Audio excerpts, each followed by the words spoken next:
مکہ شریف میں ہے، مگر حج کے قبول ہونے کی سند مدینے والا آقا عطا کرتا ہے۔ اگر حج قبول کرانا ہے تو مدینہ جانا پڑے گا۔ بیس بڑھائیے، بیس کے ساتھ تھوڑا سا ہاں، آواز ایسا لگے بالکل آسانی سے نکلے، مجھے محنت کرنا نہ پڑے۔ اگر حج قبول کرانا ہے تو مدینہ، زور سے بولو، مدینہ جانا پڑے گا۔ اور وہیں سے جب رائٹ کلک ہوگا تو تیرا حج رب کی بارگاہ میں قبول ہو جائے گا۔ شعر پیش کر رہا ہوں، ملاحظہ کریں، میرے نبی سا کوئی انوکھا نہیں رہا، اس کا طواف خانہ کعبہ فضول ہے۔ اس کا، کس کا؟ یہ مصرع ثانی میں لطیف صاحب خاص توجہ چاہوں گا۔ اس کا طواف خانہ کعبہ فضول ہے، اس کا طواف خانہ کعبہ فضول ہے، اس کا طواف خانہ کعبہ فضول ہے، جس کی نظر میں گنبد خضرا نہیں رہا، جس کی نظر میں گنبد خضرا نہیں رہا، جس کی نظر میں گنبد خضرا نہیں رہا۔ اور اب ایسا شعر پیش کر رہا ہوں، اللہ کی قسم آگے سے لے کے پیچھے تک کوئی خاموش نہیں بیٹھے گا اس شعر کو سن کے۔ شعر ہی ایسا ہے۔ میں نے یہ شعر نقیب صاحب کی بستی میں حیدرآباد کی سرزمین پر پڑھ دیا تو 18 مرتبہ پڑھوایا گیا تھا۔ شعر ایسا ہے، جب آپ صوفی صاحب توجہ کرنا، خصوصی طریقے سے آپ کی جانب سے یہ شعر پیش کر رہا ہوں، شعر ہی ایسا ہے۔ کربلا میں بات کہتے ہیں جنگ کی، میاں میرا حسین کربلا میں جنگ کرنے کے لیے نہیں گیا تھا، اگر میرا حسین کربلا میں جنگ پہ آ جاتا تو کس کی طاقت تھی کہ میرے حسین کا مقابلہ کرتا؟ حسین کا ایک سپاہی ہے جس کا نام عباس علمبردار ہے۔ حسین کے اس سپاہی کی قوت کا یہ عالم ہے کہ اگر دشمن سامنے آتا تو دشمن کی آنکھوں میں آنکھیں ڈال کے مولا عباس کھڑے کھڑے پتھر پر اپنے پیر کے انگوٹھے سے دشمن کا نام لکھ دیا کرتے تھے۔ ارے جب مولا عباس کے پیر کے انگوٹھے کی طاقت کا یہ عالم ہے تو ان کے بازو کی قوت کا عالم کیا ہوگا؟ وہاں ان کو جنگ نہیں کرنا تھا، لیکن ایک لمحہ آیا تھا کہ مولا عباس نے تھوڑا سا بہادری کا جوہر دکھایا تھا، شاعر نے اسی کو اپنے شعر میں قید کر لیا، جس کی نظر میں گنبد خضرا نہیں رہا۔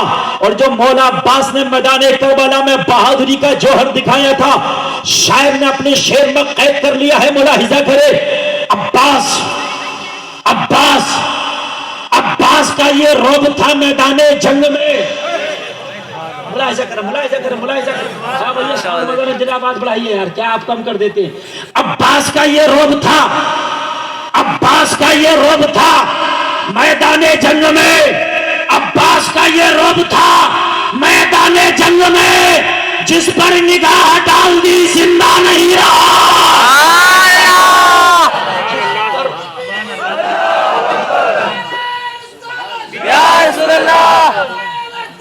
زندہ آباد۔ ایسے ہی رہنے دیجئے، اس کو کم مت کرنا، اتنا ہائی فائی ساؤنڈ ہے، اس کا اظہار بھی ہونا چاہیے کہ آپ کا ساؤنڈ اتنا ہائی فائی ہے۔ جس پر نگاہ ڈال دی، جس پر نگاہ ڈال دی زندہ نہیں رہا، جس پر نگاہ ڈال دی زندہ نہیں رہا۔ اصل میں ہم دکھنے میں تو سنگل چیچیز ہیں، لیکن جب بولتے ہیں اعلیٰ حضرت کا کرم ہوتا ہے نا، ابھی تو سینہ ٹھنڈا ہے، جب یہ سینہ گرم ہو جائے گا تو انشاءاللہ آپ کو اتنا مزہ آئے گا کہ آپ یہاں بھی جھومیں گے، مرنے کے بعد قبر میں جھومیں گے۔ مولا عباس جب تلوار لے کے چلے تو فوج کا کمانڈر ان چیف بولا، خبردار، عباس آئے ہیں، پانی کا قطرہ نہ لے جا سکے۔ کہا کس لیے؟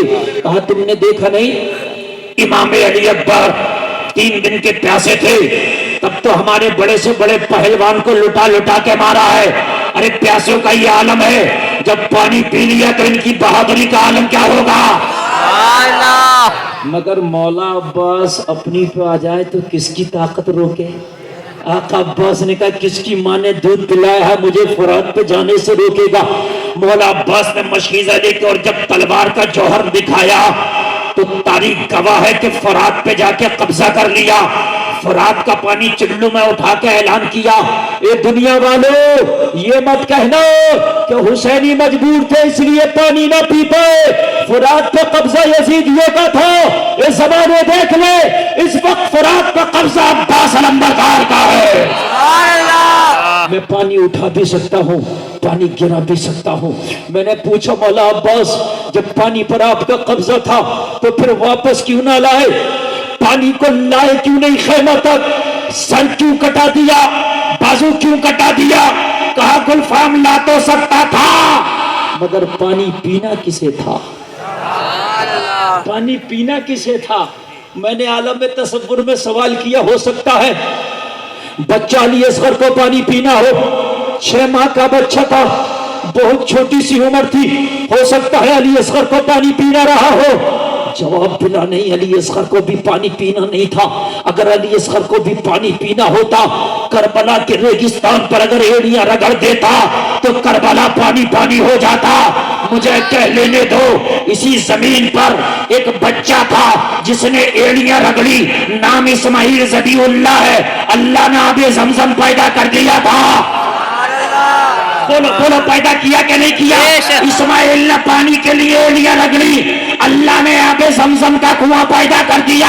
وہ آب زمزم ایسا ہے کہ ہر سیکنڈ میں 800 لیٹر پانی نکالا جاتا ہے، ہزاروں سال ہو گیا مگر آج تک کنواں خشک ہونے میں نہیں آیا ہے۔ اے لوگوں مجھے کہہ لینے دو، ارے اسماعیل تو خلیل اللہ کے گھر کا بچہ تھا، ارے خلیل اللہ کے گھر کا بچہ ایڑیاں رگڑے تو آب زمزم نکل آئے۔ علی اصغر تو محمد رسول اللہ کے گھر کا بچہ ہے، اگر علی اصغر پانی کے لیے ایڑیاں رگڑ دیتا تو کربلا میں آب کوثر نکل آتا۔ کربلا میں آب کوثر نکل آتا مگر پینا کسے تھا؟ عباس، کوئی شیر پہ آ جائیے۔